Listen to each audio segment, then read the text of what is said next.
I've just completed some work with a service user who is in some accommodation at the minute.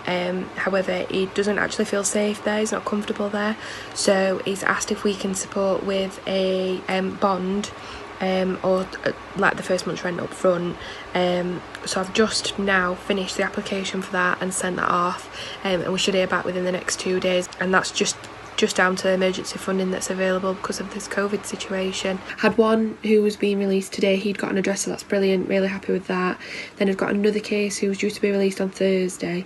He did have an address, but the address that he was provided with wasn't in the area that he wanted, so he's on a waiting list, and we've just got to chase other options really, so that he doesn't feel that he's going to be at risk or have further issues with regards to substance misuse, reoffending, his mental health. I've actually got 2 of my own service users to contact from the prison. The chap who's going to be released, NFA, the address that he'd previously provided where he would have gone to was his mum and dad's address, but as they're both elderly, they're sort of shielding themselves.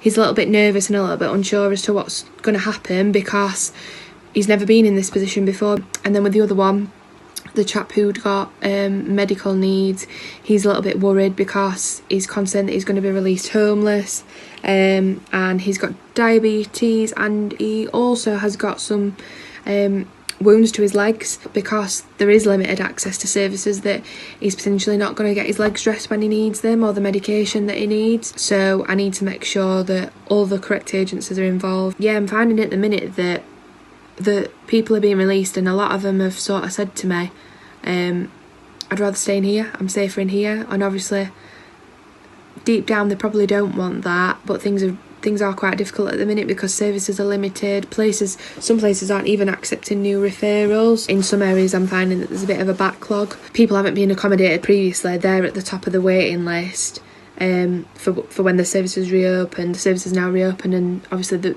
the waiting list has grown and grown. The good thing what I have found is people who were going to get evicted, there's no evictions going on at the minute. The government has sort of put a halt on that. I just think it's a really daunting time for people, because people don't 100% know what's going on in the outside world, and things are changing so quickly all the time. I hope this has been an interesting insight into the stuff that we do on a day-to-day basis. The fact that 1,000,001 things can come up and just completely throw you off the task that you're doing, but it's all about being adaptable